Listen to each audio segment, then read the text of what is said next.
It's the show for all your latest UFC news and rumors. It's Brian Coyle. It's Sean Stanley. It's the TFM Live podcast. And it's now. Good evening, fight fans. It is TFM Live podcast right here on SportsOvertime.com. Sean Stanley, joined as always by Brian Coyle. Brian, how are you doing tonight? I am doing good. It is freezing up here in New Jersey, but other than that, pretty good for me. I heard it's been getting a little cold up there, right? Yeah, it's because, the world is all crazy. Florida's going to be flooded in like 5 years. It's all right. So what you're saying is the world's crazy. It's not just the UFC world. Oh, dude. Before we came on the air, we had a whole rundown of things that we wanted to talk about and all that. I think we could throw that out the window because there's a Twitter feud going on between Khabib Nurmagomedov and Cowboy Cerrone that really has something piqued my interest over the past 30 minutes or so. So now fill me in here because I've been over at the station here, so I've been able to follow Twitter as closely as I wanted to. What's going on there? Okay, so basically, as the news was reported, I believe yesterday, Tony Ferguson is out of the UFC on Fox 19 fight coming up on April next weekend, actually. Mm-hmm. And as I've said on this podcast before and on the show, thankfully now on SportsOvertime.com, that was my fight of the year coming up, Ferguson Nurmagomedov. The dude's Khabib coming off of injury, Ferguson's been on a roll. It was going to be fight of the year potential. Ferguson has blood and fluid in his lungs right now, so he won't be fighting in next week. So that left Khabib without an opponent. So there's been a whole bunch of rumors going around. Showtime Pettis fighting Ferguson later on in May, a potential fight with Javier Dos Anjos in July, but that would never happen because Nurmagomedov would never fight during Ramadan. And then it looked like he was going to fight Cowboy Cerrone. But then Khabib went on Twitter, said that they signed a contract to fight Cerrone at 170 at a catchweight. And then he got hurt and pulled out 3 hours later after signing it. But so now Cerrone got hurt and pulled out of the fight? Yes, which would be the crudest justice in the world to a guy who's been out for literally 2 years due to injuries. Yeah. Ferguson goes out. That's the second time this fight didn't happen due to injury. And then Cowboy sees this on Twitter. 10 minutes later goes, "There's nothing wrong with me. Let me be very, very clear. I didn't pull out of a bleeping bleep thing." So Cowboy's saying he's not hurt and he's fine. Khabib saying, "I signed the contract. I'm just waiting for you." Cowboy says he already signed the contract. And Karen Bryant and the UFC Tonight crew are talking about a potential fight with Tony Ferguson in May when Cowboy's saying he already signed a contract. You can't make this up if you tried. So has UFC made a statement on this at all? No. They haven't touched this with a 10-foot pole because they probably have no idea what the hell is going on right now. Well, I would think they would at least have an idea of what's going on if contracts have been signed, right? I think I don't know the deal if UFC Tonight is taped live or not. Okay. Because that's the key here because UFC Tonight, Ariel Helwani is now out, as we talked about last week. So it's essentially promotion for the UFC. Gotcha. They're running the show. That's part of the reason, and we'll talk about one of the particular reasons that Helwani may have been forced out later on in the show. We have really a lot of stuff. After missing last week due to scheduling conflicts, we have a lot of stuff to talk about. So I'm going to jump right in and say this. I think they realized Nurmagomedov's undefeated, as we know, 22-0. If Cowboy beats him at a catchweight, does that kill his momentum at all? And they realize, let's just book the fight that we wanted to and just wait a little bit longer with it? Well, do you think they learned something from the Nate Diaz-Conor McGregor? Oh, they wouldn't because they also booked Miesha Tate and Amanda Nunes for UFC 200, which we'll also talk about later. This is what we have too much going on. This is ridiculous. So he said UFC world's out of control. Yes, completely. So let me get your take on this. If right now we are recording, it's 10:35 Eastern time on a Wednesday night. But see, we're not only recording, we are live. Yes, we're recording and live. I got to get used to that. I feel good. It feels good to be on live radio again. Me with a live mic is a good thing and a bad thing. Trust me. But what's the best option here for the UFC? Is it a Cowboy Khabib fight to save the UFC on Fox's card? It won't be the main event because they've already shrunk his fight if he does to 3 rounds, and Shogun and Rashad Evans will fight in the main event. Or is it we can do Ferguson and Nurmagomedov in May, or do you just shotgun him to a title shot in another month because he in a different month besides July, because he won't fight during Ramadan. He's been very forceful in saying that. So what's the option here? If you're the UFC, what do you do? I'm not fighting Cerrone. I'm not. I mean, not on an undercard fight. So you don't want to save that card. I mean, I don't know if you want to take that chance. I mean, I'm saying with that, as far as him taking a chance of losing, because then if he loses, it kind of destroys everything, doesn't it? I mean, it does kill his invincibility, but again, it's not like you're talking like Conor McGregor, where he was undefeated up to that point, taking on all challengers. Now this happens. Now you can, he's been out for 2 years. If he comes in and doesn't look good, you can't package that up and make it look all tidy. No, because this is the catch-22 for fighters in these main event slots where their opponent pulls out, like a Jon Jones, who we'll also talk about probably right after this. It's become quite the epidemic. There's already been, according to Mike Bone of USA Today, MMA Junkie, there's a whole bunch of stuff.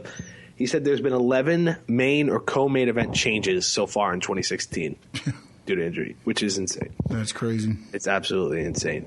And from a fighter standpoint, why the hell would you take a new opponent 10 days from this fight? Especially somebody like Cowboy. Well, that's what I was going to say. Somebody on the level of a Cowboy Cerrone. I mean, if you're taking – still, even somebody that's not known, can you get ready for somebody in 10 days? I guess you're thinking, yourself, you got a lot of, invincibility. You're very, you believe in yourself, I guess is what you're trying to say. The thing is with that, people will point to Jon Jones. Oh, Jon Jones took the Ovince Saint Preux fight. Mm-hmm. Jones is going to have a month to prepare. Also, he backed out of a fight that had a pay-per-view canceled a while back, and Jones needs all the good publicity he can get with the stuff that's going on with him. Mm-hmm. So that's why I understand the Jones fight. And OSP is not Cowboy Cerrone to the light heavyweight division. No. I don't see that. That's a problem. There's one thing that I disagree though with that fight, but that's beside the point. Yeah, we'll get to that. There's so much to talk. I am very disappointed that we won't see Nurmagomedov and Ferguson a week and a half from now. We could see it in May at this point. I'm literally waiting for Twitter to update me on this story because... Yeah, I think I'd rather see that than Cerrone and them getting 10 days to fight for each other. Although we always know Cerrone's ready to go, so... Oh, yeah. Cerrone wanted to fight this fight and then fight Patrick Cote. Yeah, when you said he pulled out because of injury, I'm like, wait a minute. He flipped his truck, went to practice, and trained, and now he's pulling out of a fight? Really? He just jumped out of an airplane, too, I think, this week. So that's not an exaggeration. That's the cowboy lifestyle. Yeah, it is the cowboy lifestyle. That is for sure. Like we said, we have a ton of stuff to get to on this show. It's a loaded rundown, and it's only grown since I first sent it to you this afternoon. Let's talk about, real quick, the UFC 200 news. We'll break down all of the reported fights for 200 later on in the show. But Miesha Tate, Amanda Nunes, set in stone, UFC 200. What's your first initial reaction to this fight being made? Well, I'm glad that Nunes is getting the fight. I was hoping that it wasn't going to be another rematch because that seemed to be the ongoing theme lately with UFC here. So, but I'm happy that she's getting the shot here before anybody else. Really? Yeah. You think? Because I find this very interesting. When you have this setup, it's you see Conor McGregor and Nate Diaz, a rematch at 170. Yep. McGregor taps in round 2 in their first fight. Yep. Holly Holm wins the bantamweight title and the biggest upset, aside from maybe Matt Serra beating GSP in UFC history. Goes through a 5-round war with Miesha Tate, loses the belt, gets choked out, doesn't even tap, which was stupid but insanely awesome at the same time from a fighter confidence. We love that stuff. And Holm doesn't get a rematch against Tate. Yeah, because do you want to see the same card as UFC 197 3 UFCs later? I mean, I didn't want to see Diaz and McGregor again at 170. No, I didn't either. But, I mean, if you're going to get that one, once I saw that happening, I was like, all right, I don't think they're going to give Holm the shot. And, two, I think they're going to finally – look, I don't think they want – look, if Holm went and got the belt back, now you're losing kind of that prestige of that belt. Rousey had it forever, made it something. Then Holm gets it. Then Tate gets it. And then if Holm gets it again, you start doing that carousel type with the belt. It kind of lose. I think they want to try to. They're hoping that maybe Tate will have a successful defense. Now she builds it up a little bit. Then you can run the Holm match at possibly July for the 200, right? Yeah, it's July for 200. So you could still do when they look Madison Square Garden, like November. Yeah, November, I think, is what they were looking at. So you could do that. So Holm Tate rematch there. And then you go into the next year set up for Rousey returning. It's funny because this was literally like they set up Holly Holm, Miesha Tate, hoping that Holly Holm would beat Miesha Tate to set up the Rousey fight. Yep. And now they're putting Amanda Nunes in the Tate spot, hoping that Tate does what Holm didn't and wins to set up the Rousey fight. Yeah, I think they might be setting up a Holm rematch to set up the winner of that to fight Rousey. Is what I think. Because I don't think, from what I've heard and read and followed up, and again, it could be smoke and mirrors, they're saying Rousey will probably be ready at the end of this year, beginning of next year, which would mean if Tate Holm rematch happened at the MSG card, then that would lead November.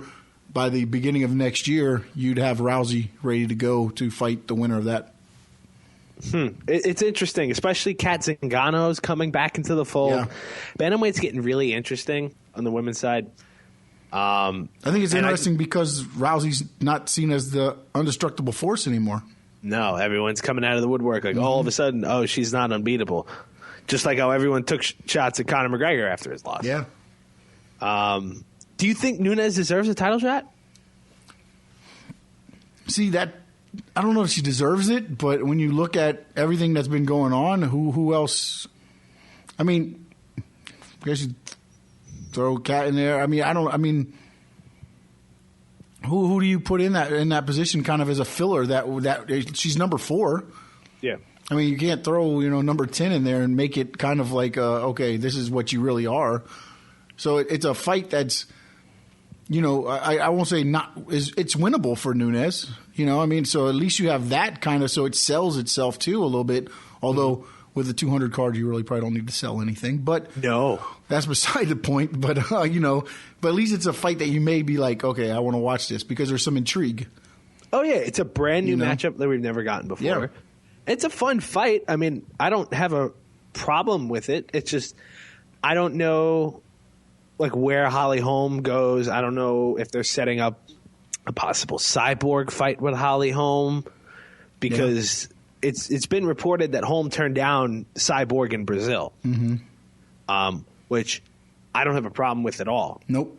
Because if you want Cyborg, you want it on your terms in a big spot where you're the most likely to make the most money and do what you want. And going into UFC 198, as I talked about with Stipe Miocic and Fabricio Verdum on the FullMountMMA.com, which you can read our stuff at the Full Mount on Twitter, we went that long without pitching the website. That's my bad. I should have started with that. Sorry. Sorry, boss. I did say Full Mount Live Podcast, though. I got that out. I forgot to say you can hit us up on Twitter and the website. Yeah. But it's intriguing. It's an intriguing piece of matchmaking. It's a little bit of a message to Holly Holm, I think. This could have been you, but you wanted to fight right out of the gate. But I think That's fine. I have no problem with the fight. But here's my question, because even if she didn't fight right out of the gate, she would have to be on this card. Even if she didn't fight Tate then, she'd probably be fighting Tate now.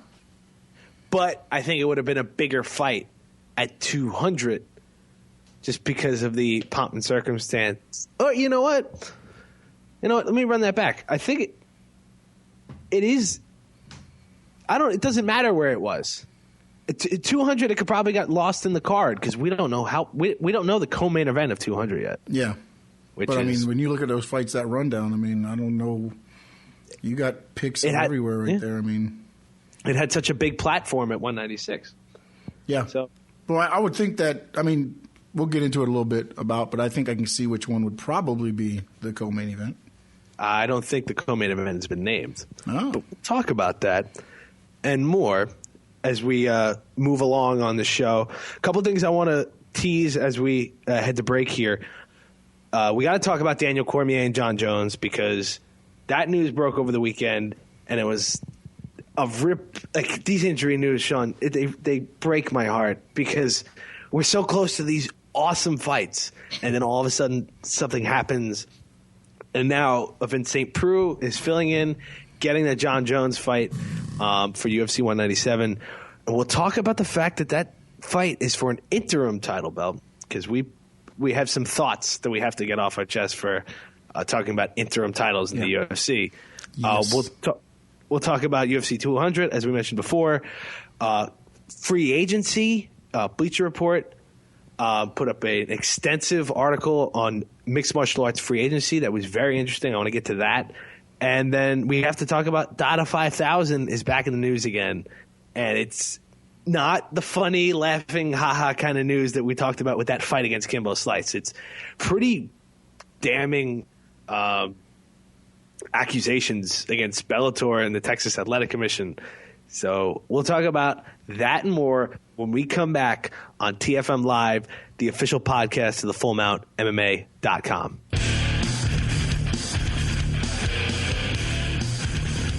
For all your latest news and rumors of the UFC, go to the FullMountMMA.com. Now back to the TFM Live podcast. Here's Brian Coyle and Sean Stanley.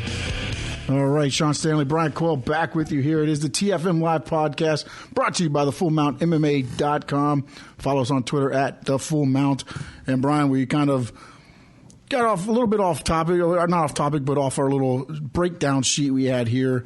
And where should we even start this next segment at? Okay, I can tell you that there's been no update on Khabib Nurmagomedov and Cowboy Cerrone. They stopped tweeting about 40 minutes ago. Oh, I bet you Dana White got him. Oh, somebody got a call. That's exactly what happened.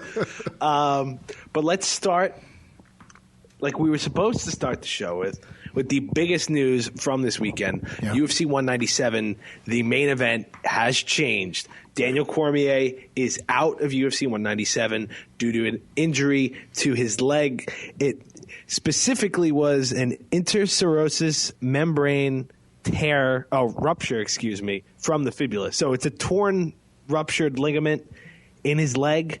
It did not require surgery, which is great. He supposedly might miss 4 to 8 weeks of training. It could return as soon as August for the UFC light heavyweight champion, Daniel Cormier. So with Cormier out, and it's funny because of all of Jon Jones's legal troubles and news, going back to his incident where he was pulled over for drag racing, which has been debated and talked about throughout the entire thing with the way the cop acted, the way that Jon Jones acted. When it came down to it, Jones could fight. He wasn't thrown in jail or violation of his probation. So we thought UFC 197 was back on. Cormier gets hurt. He's out. The rumors spread. We don't know if Jon Jones is going to take a fight on short notice, even though it's a month out, because Jones has never been a guy to do that, as evidenced by the time, was it UFC 151, where the pay-per-view was canceled. Ovince Saint Preux steps in to face Jon Jones. When you saw this news, did you think it was a good decision by the UFC to throw OSP in there? What's your take on the whole thing? Well, I think you had to find an opponent for Jon Jones after everything else, as we were talking about. can't remember if it was on the air or off the air, but he needed to get back into the octagon to get the focus off of all his out of the octagon troubles. So I think they wanted to get him back in the cage and let's focus on something positive now instead of all the negative that has been the Jon Jones saga. So I don't have a problem with him. I mean, whoever took the fight, I don't have a problem with that. Yeah, and supposedly Rashad Evans wanted the fight. He's fighting Shogun Rua in the main event now at UFC on Fox 19. OSP is an interesting choice for me. I mean, I didn't know if there were any light heavyweights. Rumble Johnson was obviously the first choice. He had oral surgery, so that precluded him from being able to train, bite down on a mouthpiece. He couldn't do that. And personally for me, if I want to see Jones and Rumble go at it, I want to see full training camps for both. Taking a Jon Jones fight on short notice is detrimental to your health. Yeah, it's certifiably insane. But this is a major opportunity for somebody. Glover Teixeira was already booked in a fight. Gustafsson needs a full camp. Ryan Bader does not deserve a Jon Jones fight after getting schooled by Rumble Johnson in Newark in January. So OSP was the next name on the list. And I like the way OSP fights. The problem is I did not like his last showing against Glover Teixeira. But this is an opportunity where this is Jon Jones. If you lose, everyone expects you to lose because Jon Jones arguably is the greatest of all time. If you win, this is the biggest upset in UFC history. We just talked about possible upsets. Do you agree? I mean, I could see it, yes, but you have to remember he's been out for a while too. We don't know what we're getting from Jon Jones. We're looking at him as what he was before, and again, he's gotten stronger. We know this, we know that, but is he still got the same fire when he gets back in that octagon? Yeah, and we said the same thing about Dominic Cruz, and I was totally wrong, but there still has to be something said about being out of the cage for so long. Yeah, it's true. I mean, to me, logic usually applies in these situations. Jon Jones, Dominic Cruz, elite fighters like this, I tend to give them a bit of a pass, just in terms of the ring rust standpoint. Because I just feel like just the way they fight and the way, especially the way Jones has looked, he could go out here and take care of OSP within a couple minutes in the first round. Or we could see a fight where he's obviously working himself back into shape and still wins. But remember, they wear small gloves. Fist hurt in the face. Anything can happen. What do you think of the fact that this is being competed for an interim title? I can't stand that. I can't stand it in this situation. I can't stand it to me. Well, it's just perfect that you mentioned that. Diminishes the title. I mean, look, he's going to be out. I can understand it if he's out for a great length of period, okay? Or in the case of what's happening with at 145 with what they're doing there, I can understand that. The belt hasn't been defended in a while. You put an interim in there if you come back in and you do that, but he's 4 to 8 weeks and back in by August. I don't see why you have to put an interim championship on what. Well, it's an interim title for Jon Jones. That's what it is when it comes to this sort of business. Because I mean, Jones did come out with his title at the UFC Unstoppable press conference anyway. So why as well give him something to hold? But it was the title he was stripped. So now you're rewarding him after you stripped him. Why strip him? Yeah, I mean, interim titles, and we wrote a whole big piece on this. Is our centerpiece this week, 3 and Out. Are interim titles good for the UFC? You can see this on the FullMountMMA.com. You can check my Twitter at bcoyle11, at SS Sports Talk has this as well, and at the Full Mount. The way I look at it is interim titles can work if the UFC puts the effort into making them work. Like if they book the title to mean something, it's going to mean something. When it comes to Cormier, I get where you're coming from because of the fact he just defended the belt in October. And this was like champions in my mind, the optimal amount of time to defend a belt twice in a year. Yeah, I think that's depending on what the fight is. I mean, I think, depending on how the fight goes. Like Robbie Lawler, that one fight he had, the fight of the year candidate there. Maybe you need a little bit more time after a fight like that. But yeah, I think twice a year is good. And once a year, if you have an injury, that's fine. If the title is being held up in the division, say, I don't know, like we mentioned, the 145 pounds at featherweight, I have no problem with an interim title. Nope. Whatsoever. Not Frankie Edgar and Jose Aldo, I am stoked for that fight at UFC 200. Yep. And I think it should be for a title. Yeah, especially when you don't know if the champion's going to come back to the weight. Mm-hmm. So this is a weird thing with Jones because he was stripped of the title for the way he acted outside of the octagon and all of these kinds of stuff with Jon Jones, and he should be punished for it. You're exactly right. The problem is he's been so damn good. It's such a hard sell if he's not like the whole point of this fight is Cormier, as much as he will want to say it, the UFC will want to say it, he's not the top light heavyweight in the division right now, even though he's a champion. Well, then strip him of the belt. Put it Let up. this be the belt for the title, and then give Cormier the match when he returns. I just don't understand an interim. What is an interim? I don't get it. Yeah, that takes away from your champion, especially when he's only out 4 to 8 weeks. Yeah, it's a promotional crutch. It's what it is. No, exactly. It's to sell pay-per-views and to keep people wanting to buy the pay-per-view because now Jon Jones is fighting for a title. Mm-hmm. It's against somebody who doesn't deserve a shot at the title, by the way. Jon Jones doesn't deserve a shot at the title? No. OSP. Oh, OSP? I mean, you think he deserves to be in a title picture? Oh, no, not at all. But I'd really like to find out if this was one of the conditions of Jones taking this fight, because I was surprised he took a fight because he doesn't do that, and he screwed the UFC over before by doing that. But is it really screwing over the promotion if you're the one could suffer all of the risk by losing on a short notice fight? And it gives a whole sort of argument to what's more important. What are people tuning into the UFC for? Is it the fighters or is it the promotion? And it's the fighters for me. Yeah, it is. It is the fighters. But the fighters make the promotion. I mean, that's a given. That just seems the way it works. OSP does he was a cool up and coming prospect. He had the wins, the win taken out of his sails, so to speak, with that loss to Glover Teixeira.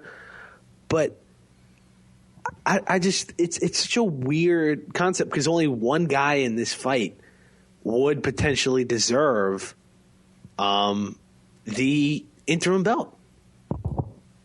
I don't get it. Yeah, you got me. I mean, I just don't understand why. They were going back and forth on this whole thing with the 145. Was it going to be a title? Or were they going to do an interim title? We were talking about it on our other podcast, and then this one just okay, he's hurt, interim title. It just some of the stuff just doesn't make sense how it happens. Yeah, it's because how meaningful is the actual belt to anybody else? To Jones, it gives him the belt again.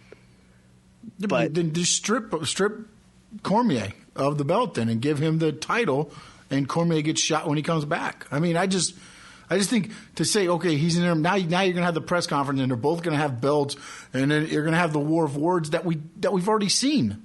Yeah. I mean, that's what started this whole thing in the way because he showed up with his belted thing. So now we're going to go through that whole thing again. To me, it's really watering it down. Yeah, that's the question. Does it take away an interim belt? Does it take away from the champion, the current champion? Does it take away from the meaning of the belts? If Conor McGregor came out and said all this stuff, I am my own belt, the belt means nothing to Nate Diaz. Mm-hmm. And this is a UFC title that guys have talked about working their whole lives for, to become the best in their division, the best in their sport, to win the title. And then the biggest draw in the UFC goes, screw it. I just like big fights. If you fight me, it's a belt. Nate Diaz talks about, I don't want a belt. I want the biggest fight possible so I can make the most money. Mm-hmm. So does an interim title mean anything? No. Well, not when your belts don't mean anything. I mean, that's the thing. Yeah, that's the and now you're watering it problem. down even more by saying, look, you want to make it your belt mean something?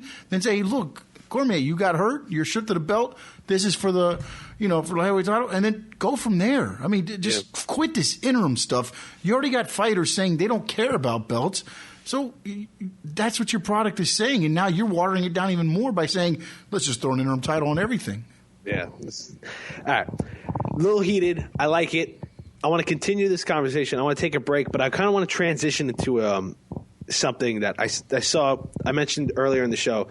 Bleacher Report's Mike Chiappetta wrote a long-form article on the UFC Bellator free agency sort of movement here when it comes to all this stuff. And I want to be able to figure out, get your thoughts on that and find out, is free agency something viable for top-end fighters, or is it something where the UFC is the UFC and nobody can compete with it? Sound good? Sounds good to me. All right, let's take a break. We'll come back right back here on TFM Live, the official podcast of thefullmountmma.com.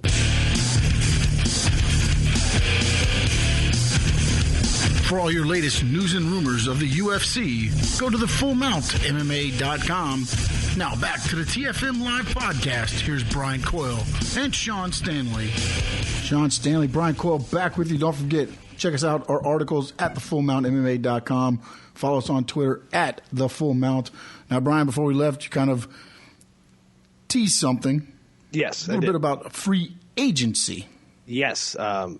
Free agency is a new concept, kind of, to mixed martial arts. I mean, we've seen it in the NFL. We've seen it in Major League Baseball, every sport you can imagine. But the UFC has dominated the world of mixed martial arts for a while now. I mean, taking out the WEC and Strikeforce. Bellator has been kind of there. But honestly, when you look at the serious mixed martial arts, you go to the UFC. Interesting article came out from Bleacher Report. Mike Chiappetta, as I mentioned earlier, where he talked to Benson Henderson, Josh Thompson, Matt Mitrione, all guys that have moved on to Bellator. And this got me thinking, is free agency viable right now? Like, could you see top-level fighters? I mean, Mitrione, for me, he never really accomplished much in the UFC heavyweight division, and that's a division where you could get a couple wins and all of a sudden kind of jump to the top. Benson Henderson, former UFC champion. Josh Thompson, who did work in the UFC. Do you see this as an actual thing that fighters can sort of leverage themselves against the UFC to get free agency? We've seen Alistair Overeem and Aljamain Sterling return to the UFC. What do you think about the concept of free agency in mixed martial arts? I mean, I think ultimately, I mean, it's a good thing, but I think it's going to be more for the aging fighters or the fighters that are, not seen as product level for UFC as far as, like somebody that'll make them money. Yeah. Because I think, there's money out there to be had, especially when you go to maybe not the money that you'd make per fight. But when you're in Bellator and everything, you can get back your sponsorship money and things like that. So I think that ultimately is a big point. But I think also you've seen it. The UFC just doesn't let everybody walk. No. They pick and they choose who they let walk. And they believe there's a business decision, I have to believe, behind who they're letting go. So when you look at the free agency, they're kind of like, okay, go make more money because you're not worth the money you want to make with us here. To me, that's what they're saying.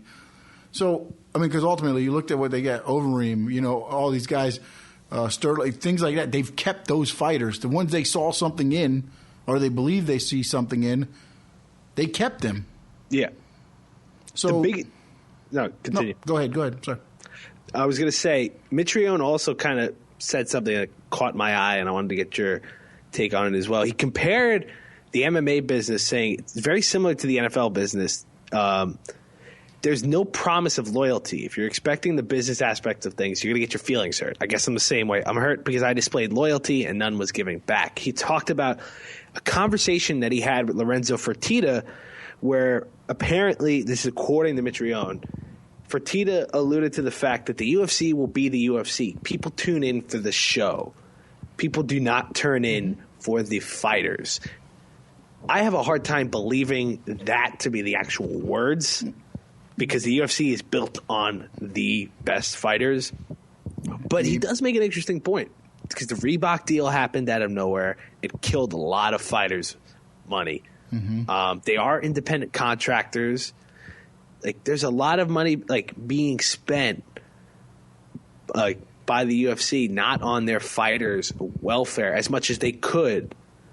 I think it seems like a very individualized case basis, and the fact that the sponsorship money is way out the window and the Reebok payouts are not good.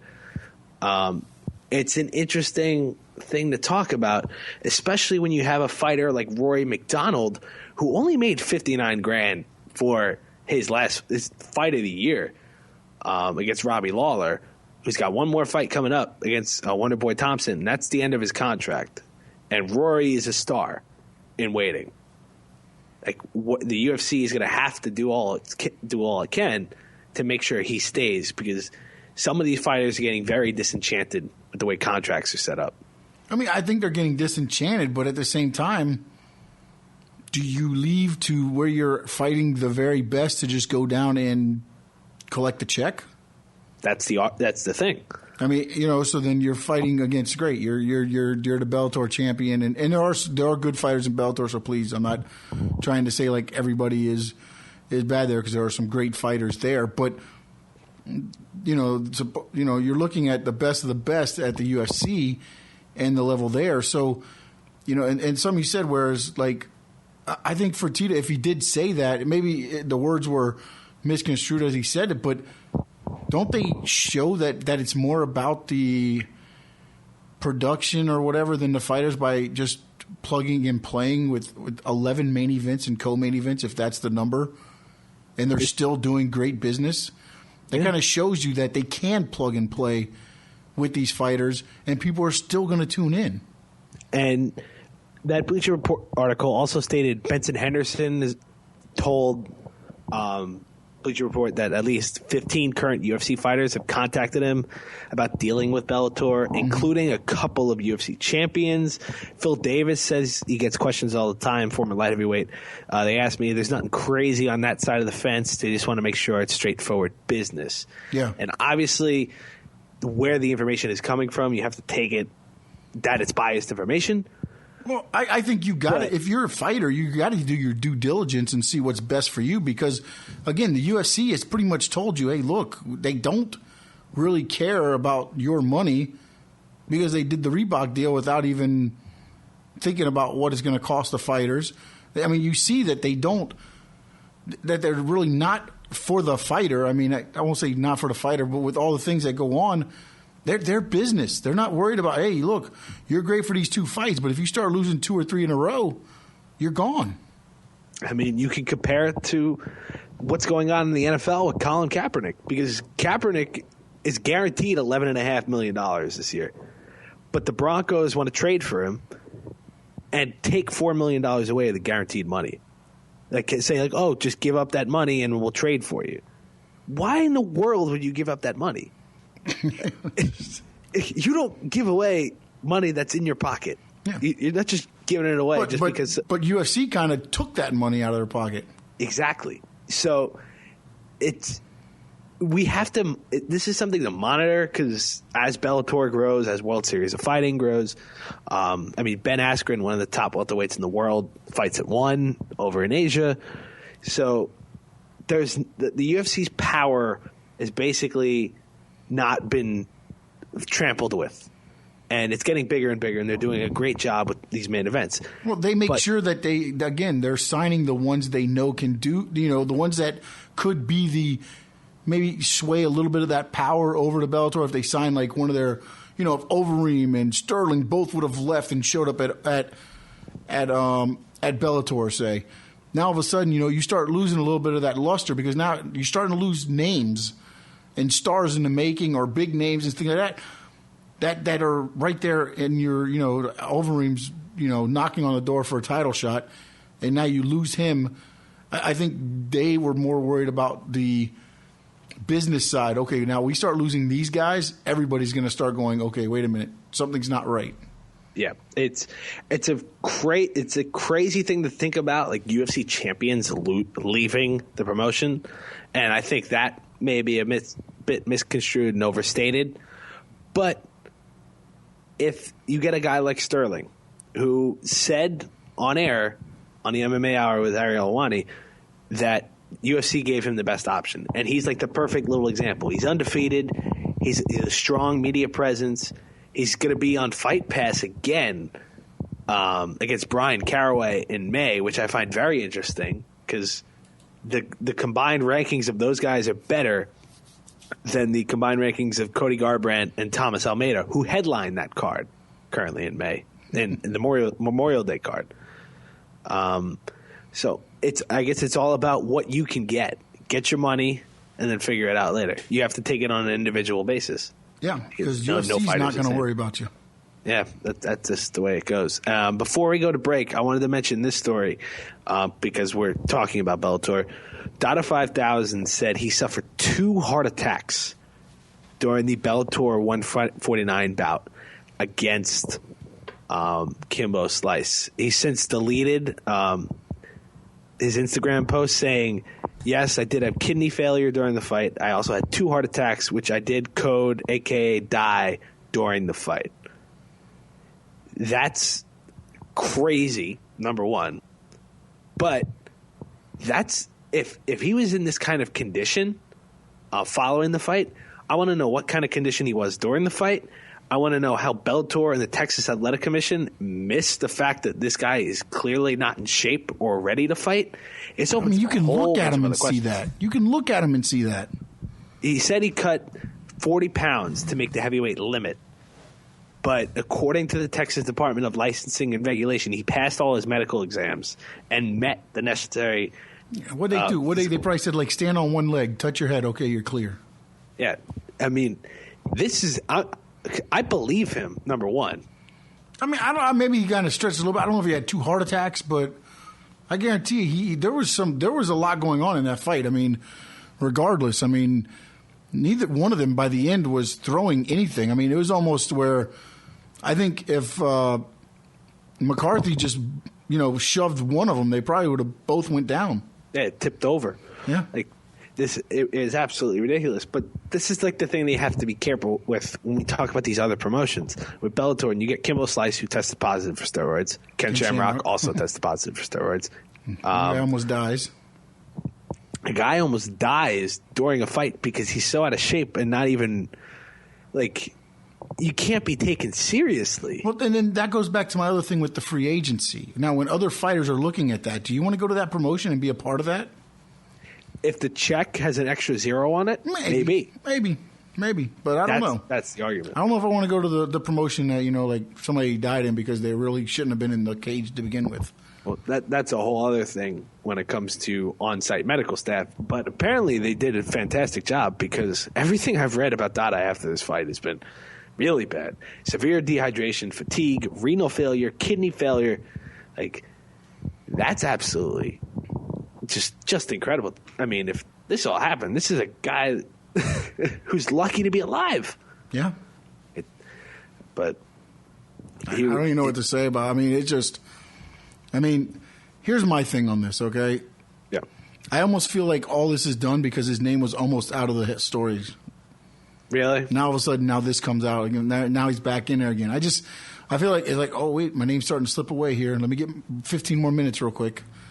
And I had 2 heart attacks. I did that. Look. Obviously, he shouldn't have been there to begin with. Yep. But you know what? I just can't think that if he's as bad as he says he was, whoever signed off on that list should never be allowed to sign off on another fighter again. And that referee between Royce Gracie and Ken Shamrock should also look for other work. By the way. That entire card was interesting. I mean, it was a sideshow, and it was an enjoyable sideshow. I mean, you watched it because you didn't want to turn away because you thought you'd miss something. Yeah. I mean, that fight was horrible. 3 rounds, but I still couldn't take my eyes off of it. I can't believe it went 3 rounds. Well, it had to. Nobody could throw a punch by the second round. Big John McCarthy couldn't believe that it went 3 rounds. I think John McCarthy wanted to punch them both and just call it a draw. Yeah, that was ridiculous. What's not ridiculous is the UFC 200 card, because there are some fantastic fights on that card. And how about this? We're going to close out the show. We'll take a quick break right now. When we come back, we will close out the show going through the entirety of the UFC 200 card that's been announced so far. We'll talk McGregor-Diaz a little bit more, as we talked about on our last show. The interim featherweight title fight between Frankie Edgar and Jose Aldo, Cain Velasquez, Travis Brown, and much more coming up in the final segment of the show on TFM Live, the official podcast of the FullMountMMA.com.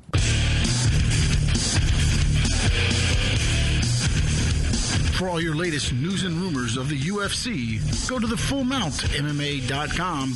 Now back to the TFM Live podcast. Here's Brian Coyle and Sean Stanley.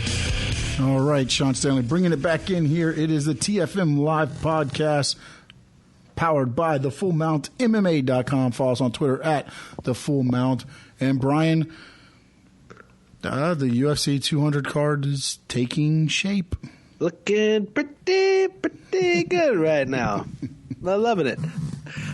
We don't even have a co-main event, which could end up being Lawler GSP for all we know. But this is the card right now. We've got Conor McGregor and Nate Diaz in a fight that me and you probably think too early to run this back. Will it be awesome? Absolutely. Will it be fun? Yes. Conor McGregor want to avenge his loss. Will he get it? I don't know at this point, evaluating the way the last fight went. So that's the main event. We talked about that on our last podcast more in depth. Have your thoughts changed at all? Like, is it still just way too much of a short-term benefit for the UFC to just go for it with this? Or I mean, my thing is this: what's going to change? What has Conor McGregor been able to do in the last 2 months, 3 months that he couldn't do last time, and he had trouble fighting at the same weight? I mean, what in 3 months can you change drastically? He ran out of gas. He wasn't himself. He wasn't as crisp with his punches. What's going to change? Yeah, it's who knows. And now he'll walk out and knock out Diaz in like 15 seconds and prove me wrong, because that's the way this works. Yeah, I'm gonna knock on wood and hope for 3 months of trash talking, but it won't be trash talking. It'll be something else between those two. We mentioned, Miesha Tate, Amanda Nunes happening at UFC 200, announced today on UFC Tonight. The interim fight between Frankie Edgar and Jose Aldo for the interim featherweight title. We mentioned it earlier on in the show. Let's go in depth here more. I love this fight for both guys. I know it happened before. I know Aldo did some work on Frankie in this fight. I think Frankie's better than he was then. We're getting an Aldo who wants to go out and drop somebody and prove that he can get back and fight Conor McGregor. I think this is excellent fight making by the UFC. Yeah, and it had to be made, honestly. This fight had to be made as far as for an interim title, because you don't know what's going to happen with McGregor going forward. I mean, if he's fighting at 170 now, I don't see him getting back down to 145. I really don't. So I don't see it either. I mean, so this is the best, where we said the interim title is it's a double-edged sword for me. I like it and I don't like it, because at this point, this is a good interim title to make. Because then you take the interim title off when you find out McGregor's not going to come back down to 145, and now you have your champion. And it's funny, if he comes down, frames, then you can do it. Yeah, and when it comes to time frames, Conor won the belt in December, technically. Yeah. And it's 8 months. Mm-hmm. So it's inside of the year. Like that seems kind of like, okay, a year and a half, but they're doing it a little earlier. But it makes sense. So it's a case by case. It goes back to what we were saying before. It's a case by case basis whether these interim titles can mean something and mean something in a positive way if they're booked correctly. And this makes sense. And it makes sense, like you're saying, because it's been 8 months, but also he doesn't show any aspirations of going back down to fight any of these guys. No, he doesn't. Nothing in his talk says, hey, I'm going back to 145. He's even said he's not worried about a belt. Fighting me is a belt. Yep. So what tells you that he's going to end up going back down to 145? Not much. No, honestly. I think you had to. He put them in this position to where, hey, we got to cover our 6 because, look, if you're not fighting at that weight class, we can't just have this weight class keep fighting number one contenders and number one contenders and number one contenders until, what, you decide you want to come back and defend your belt? Yeah, completely.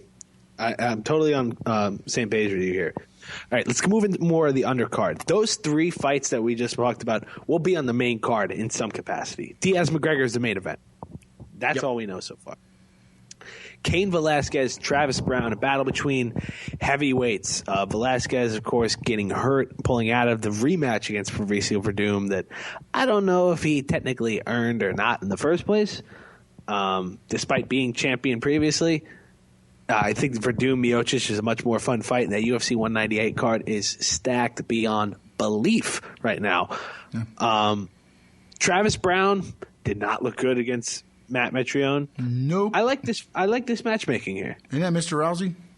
Yeah, Mr. Rousey, as he's affectionately known, has something to prove. And you beat Cain Velasquez. It's like, okay, we can take it real seriously. Because Brown is this curious, like, heavyweight that's shown so much potential, but then is kind of just like laid eggs out there.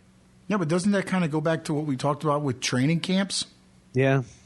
And that's what we talked about with Rousey, kind of. They just kind of float through.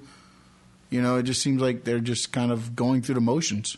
Yeah, that training camp has not gotten a lot of good publicity lately, and I don't think it will continue to get any good publicity at all.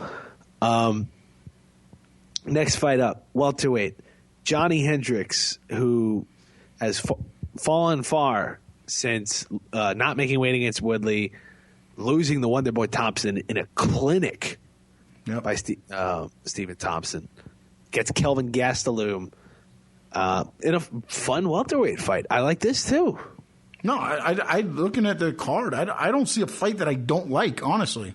Yeah, they're nailing it right now, honestly. I mean, this whole thing, all the way down to, with Sage Northcutt being on this, I just don't know where I mean, it's a good card. Yeah, Gegard Mousasi, Derek Brunson. Brunson, a powerful striker here, gets Mousasi, who's kind of heel turned on the entire UFC fans for saying his fights are boring. I like that. Diego Sanchez and Joe Lozon. How can you not like that one? I don't care what you say. I just like it. I just love it. That just takes me back to like what UFC or tough one.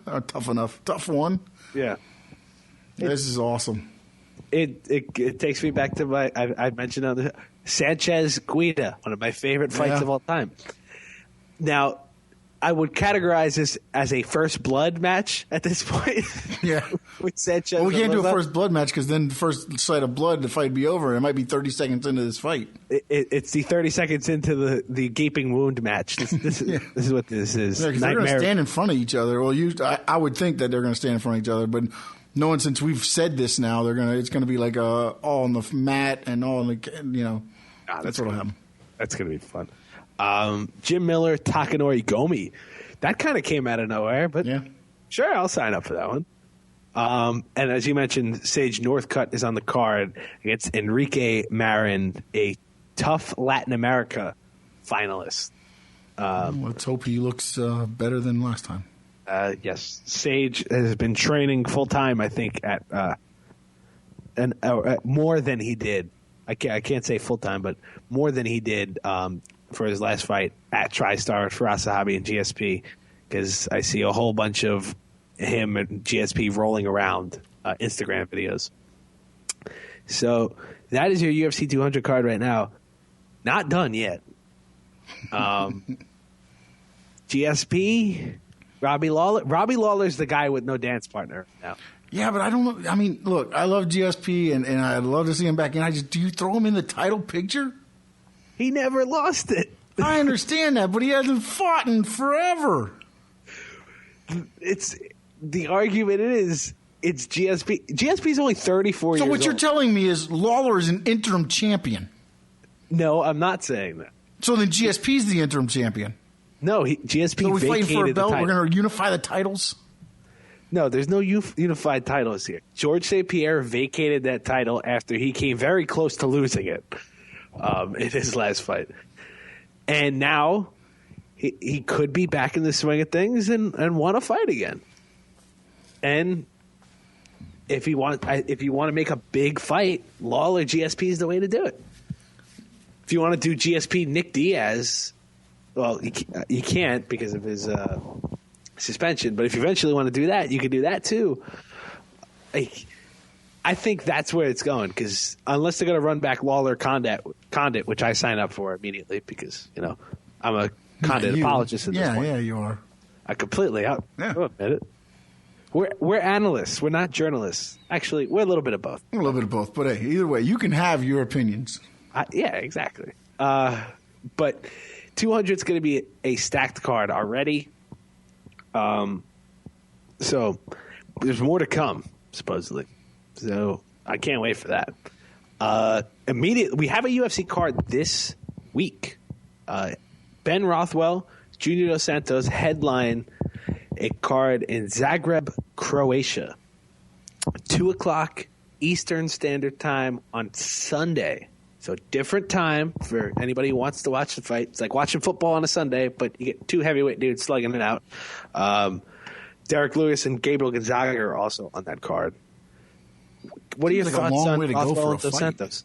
I mean, hey, it's going to be a good fight. But I just, we were talking about it as far as, does the winner deserve a title shot? Yes. I think it's that Ben Rothwell. I think he does. So what about Overeem and all them? Rothwell has done some serious damage in his last couple fights. And if he had fought Stipe Miocic, I think we would have a clear answer to this question. Mm-hmm. But when you look at Rothwell, this is his last 4 fights. Brandon Vera, knockout stoppage. Alistair Overeem, first-round knockout stoppage. Mm-hmm. Matt Mitrione, first-round submission. Josh Barnett, second-round submission. He can go for 5 straight stoppages with a win over Junior Dos Santos. I think that's the way you make an impact. Yeah, but does an impact get you a title? In the heavyweight division? Hell yeah, it does. I don't know. I don't think so, man. I just – they keep wanting to run back all these, fights and everything. I just don't see – I don't see him – I don't see the winner of this getting a title shot. Well, I mean, Overeem's got a fight in the Netherlands.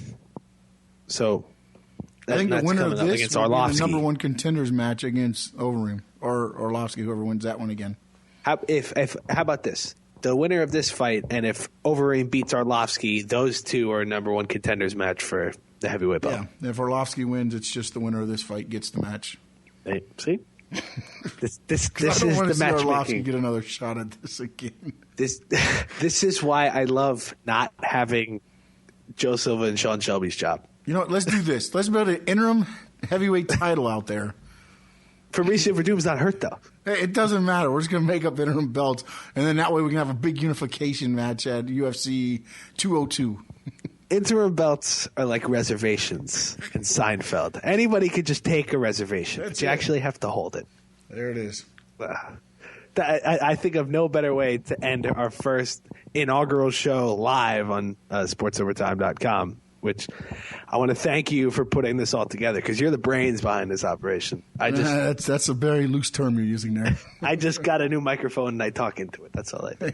That's pretty much all I do here. I hit a couple buttons. You got to hit them in the right order, though. That's the most important. That's true. All right. All right. We want to thank you guys for listening live. If you're listening right now, we're going to try to do this very regularly. We will tweet out when the next show will be live, probably next week. So we want to thank you guys for listening. You can check out all our stuff at The Full Mount on Twitter, at BCoyle11, at SS Sports Talk for Sean. TheFullMountMMA.com. We'll have a new story up on Nunes and Miesha Tate for the morning, I believe, because I will be doing that as soon as I'm done with this. And then we've got some very interesting things to talk about next week in regards to, hopefully, I still haven't gotten an update on Cowboy Cerrone and Khabib Nurmagomedov's Twitter feed. Hopefully we get some clearance on that at this point. But Sean, anything else you got to say to the listeners before we sign off here? Just check out the FullMountMMA.com for all your latest news and rumors. I couldn't say it any better myself. Thank you guys for listening, and we are out. The